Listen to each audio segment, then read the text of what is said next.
जी अस्सलाम वालेकुम रहमतुल्लाहि व बरकातहू। मेरे दोस्तों, मैं हूं आपका दोस्त नसार जवेद, हाजिर है खिदमत हूं एनजे ड्रीम टीवी के प्लेटफॉर्म से। दोस्तों, सियासत की खुश्क बातें, मर गए, लूट गए, ये हो गया, इसको सबको छोड़ के कुछ थोड़ा देहाती माहौल, जो देसी माहौल होता है पंजाब का, उसके अंदर चूंकि दोस्त मेरे बहुत बढ़ गए हैं और आपको पता है खास दोस्त भी हैं जो मेरे टीवी चैनल का एक हिस्सा ही बन चुके हैं। आप उनको इंशाअल्लाह मेरे साथ देखते रहा करेंगे। उनके पास नॉलेज एक्चुअली बहुत सारा है।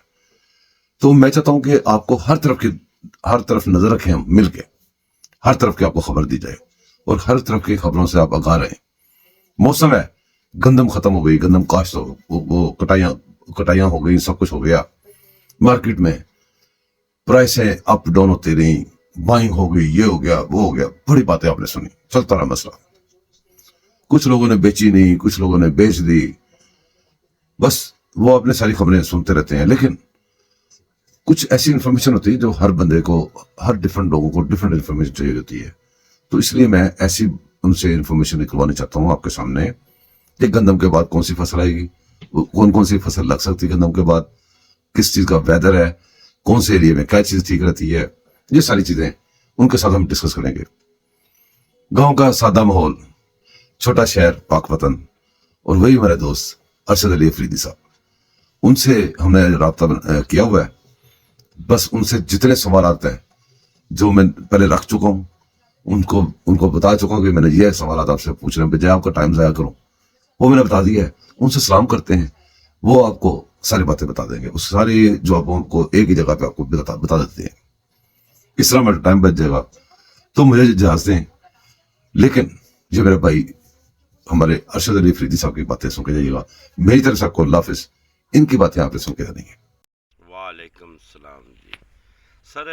इस टाइम ना साढ़े इत्थे फसलां काश्त हो रही ने, कपाह काश्त हो रही है तो झोना काश्त हो रहा है, मक्की। तो मक्की हुण काश्त होगी 2 महीनों बाद। हुण झोना जिहड़ा मौसमी झोना हुंदा है, एक ईरी फैन कई नस्लां ने, 1509, 1847, तो ज़्यादातर है जिहड़ा ज़्यादा गर्मी के दिन ने, इन्हां दे विच जिहड़े ईरी फैन या जिहड़ी ईरी 6 या ईरी 5 ये चीज़ां काश्त हुंदियां ने। कुछ कपाह भी काश्त हो रही साढ़े इलाके दे विच माशाअल्लाह। तो उस तो बाद मतलब कोई 2 महीनों बाद मक्की काश्त होगी, महीने को बाद 1509 झोना काश्त हो जाएगा। ये ने पाकपतन के जैली इलाके। तो जिन्होंने लोगों ने 2-3 फसलां लैनियां ने, वो फिर ये करनगे कि गंदम की काश्त तो बाद फौरी तौर पर तिल एक महंगी तरीन फसल हैगी, तिल काश्त कर देंगे लोग। तिल भी 2-2.5 लाख का किला हो जाता है। ठीक है, उस तो बाद साढ़े इलाके दे विच ज़्यादातर जिहड़ी है वो मक्की ही काश्त होगी। 2 महीनों बाद मौसमी मक्की जिन्हों आने वो काश्त होगी। ये ने पाकपतन के इलाके दियाँ फसलां।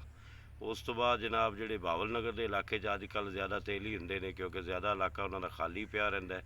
जिहड़े 12 महीने रहीदे इलाके ने, उत्थे झोना कई जगह ते काश्त हो जाता, कई जगह ते काश्त नहीं हुंदा। ठीक है, ज़्यादा बावल नगर के इलाके कपाह भी काश्त होंदी है। इस तरह जो मैलसी का इलाका है, करोड़ पक्का, मुल्तान, लईया, भावलपुर, रहीम यार खां के इलाके ज़्यादातर कपाह काश्त होंगी। अजकल होर खास फसलां काश्त नहीं, तिल तो कपाह ज़्यादातर काश्त होंगी। कुछ दिनों बाद कुछ इलाकों के मक्की भी काश्त हो जाए, जिथे रेई दे पानी, जो नहरी पानी ज़्यादा ने, उत्थे ज़्यादा फसलां काश्त हो जांदियां ने। ठीक है, बाकी जिहड़े साहीवाल का एरिया है उधर भी ज़्यादा झोना कपाह ही काश्त है। उकाड़े का एरिया या लाहौर का एरिया दे विच भी ज़्यादातर रकबे जिहड़े ने वो गंदम तो बाद 2-3 महीने फारग वेले पै रहे हैं। उस तो बाद या वो लोग मतलब मक्की काश्त करते हैं या झोना काश्त करते। मरीद के मंडी, गुजरात, गुजरांवाला दे जिहड़े इलाके ने उनके ज़्यादातर झोना ही काश्त हुंदा, उधर कपाह बहुत घट लोग काश्त करते हैं। ठीक है, इस तरह मियांवाली के इलाके का जो खुशाब, मियांवाली, बकर का इलाका, वो भी जो कपाह का इलाका है, उत्थे काश्त रह गई। गल जनाब जी पहला सवाल तुसीं कीता भी गंदम का की बनया तो की होना चाहिए सी। गंदम का सर ना साढ़े ना तो बाहरों गंदम आई है जी कहते 32,47,000 मैट्रिक टन गंदम बाहरों मंगाई है। वो गंदम कोई नहीं मंगवाई हुई, वो सिर्फ एक कागजी कार्रवाई है सारी। जी निगरान हुकूमत है वो कागजी कार्रवाई करते, प्राइवेट सैक्टर में पैसे दे गई खजाने चो चक के।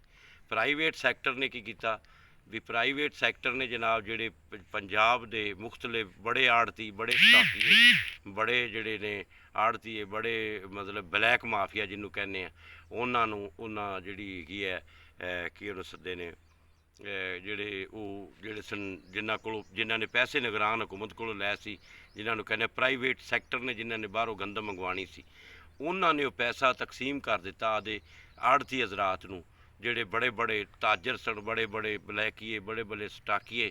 ਉਹਨਾਂ ਸਟਾਕੀਆਂ ਕੀ ਕੀਤਾ ਵੀ ਬਾਰਦਾਨਾ ਜਿਹੜਾ ਸੀ ਸਾਡੇ ਜਿਹੜੇ food inspector, POCSO incharge, MD POCSO, ਬੜੇ ਬੜੇ ਜਿਹੜਾ ਅਫੀਸਰ, ਉਹਨਾਂ ਨੂੰ ਭਾਰੀ ਰਿਸ਼ਵਤ ਦੇ ਤੇ ਬਾਰਦਾਨਾ ਬਾਹਰੋਂ ਬਾਹਰ ਲੈ ਲਿਆ।